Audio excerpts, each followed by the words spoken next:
पीले दांत वाली बहू। रंजना कभी ब्रश नहीं करती थी। उसे कितनी बार उसके माँ बाप ने डांटा, लेकिन उसका कोई असर उस पर होता ही नहीं था, जिस कारण से उसके दांत पीले पीले हो जाते हैं। शादी के बाद।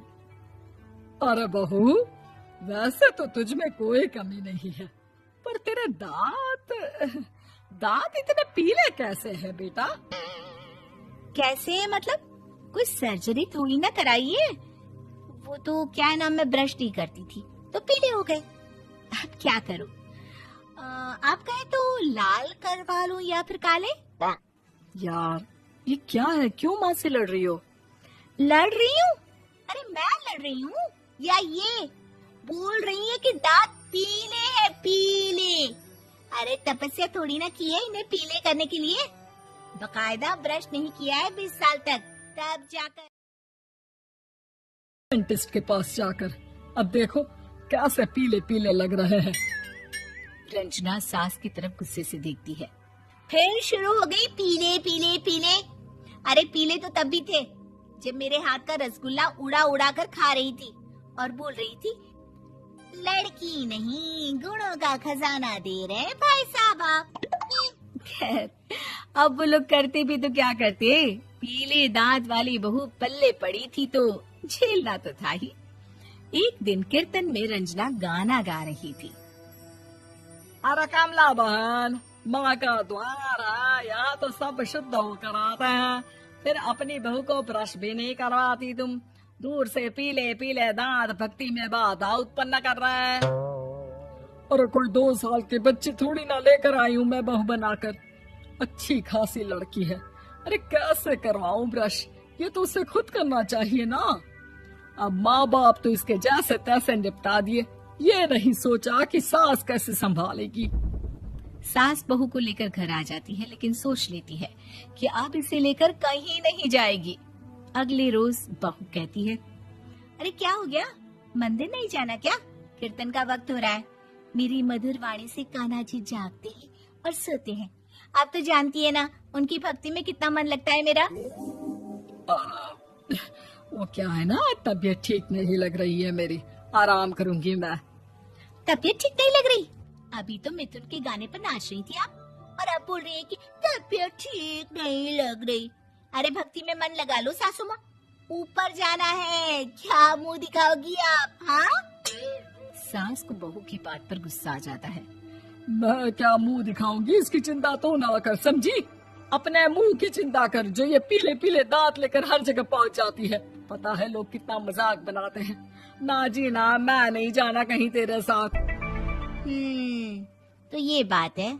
कोई ना, मत जाओ, मैं अपने कमरे में ही बैठकर भक्ति कर लूंगी। ऊपर वाला दांत थोड़ी ना देखता है, मन देखता है, भावना देखता है। और अरे बस बस, तू सब कुछ दिखा, बस ये सफेद चमकदार दांत ना दिखाना किसी को, है? जा यहाँ से। बहू को सास की बात का कोई फर्क नहीं पड़ता, वो तो जैसी थी वैसी ही रह जाती है। सुबह नहाकर किचन में खाना बनाना, फिर खाना खाना, कीर्तन भजन करना और सो जाना। एक दिन, माँ जी मैं सहेली के घर जा रही हूँ, शाम को लेट आऊंगी। हाँ हाँ तो जाना, मैंने कौन सा तेरी आरती करनी है घर पर बैठकर। रंजना सहेली के घर जाती है, जहाँ वो पार्टी में जाने की तैयारी कर रही होती है। अरे शिखा, कहाँ जाने की तैयारी कर रही है? मैं गलत वक्त पर आ गई क्या? अरे नहीं यार, उल्टा सही वक्त पर आई है। मैंने ये साड़ी और ज्वेलरी निकाली है यार, शाम को इनके ऑफिस की एक पार्टी में जाना है। बताना कैसा लग रहा है ये सब? नहीं यार, इस ड्रेस के साथ तो वो वाली ज्वेलरी अच्छी लगेगी। हाँ हाँ सही बोल रही है, मैंने ध्यान ही नहीं दिया। वैसे तो हमेशा से मस्त फैशन सेंस रखती है। तो बड़ा जाती होगी ना पति के साथ पार्टी में। रंजना कुछ नहीं बोलती, बस सोचती है कि यार काश ये बात सही हो जाती, पर मैं क्यों नहीं जाती पार्टी में? क्या इन लोगों की कोई पार्टी होती नहीं होगी? रंजना घर आती है और रात में पति से सवाल करती है, एक बात बताइए, आप मुझे किसी पार्टी में क्यों नहीं ले जाते? क्या आपके यहाँ ऑफिस में पार्टी नहीं होती?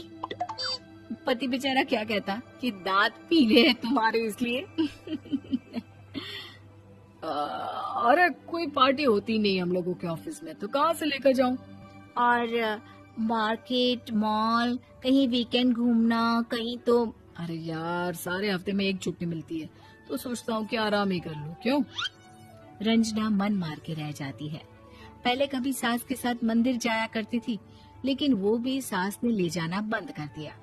घर बैठी बैठी रंजना बोर हो जाती है। तभी उसे आइडिया आता है और वो मायके जाने का सोचती है। सासू माँ, 2 दिनों के लिए मम्मी के घर जा रही हूँ। अच्छा अच्छा, ठीक है, आराम से जा। और हाँ, माँ से कुछ अच्छी आदत सीख कर आना कि कैसे शरीर के हर भाग की तरह दांतों की सफाई भी जरूरी होती है, समझी? शुरू हो गई ना आप। वो लोग आपकी तरह नहीं है कि छोटी छोटी बात का बतंगड़ बना दे।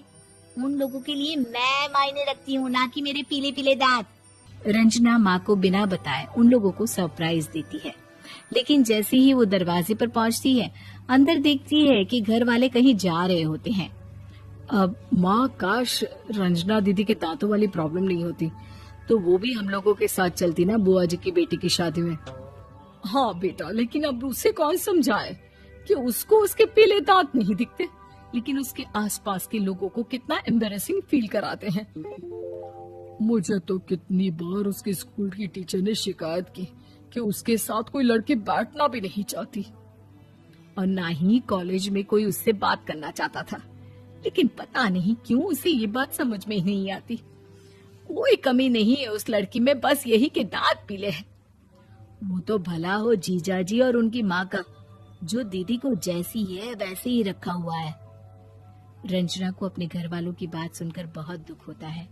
वो सोचती है कि वो क्या करे, लेकिन फिर वो सीधा डेंटिस्ट के पास जाती है, अपने दांत चमकाती है और कसम खाती है कि वो रोज ब्रश करेगी।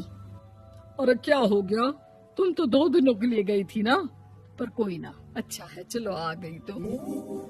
रंजना सास के सामने आकर खड़ी हो जाती है और पूरी स्माइल करती है, उसके चमकदार दांतों को दिखाती हुई।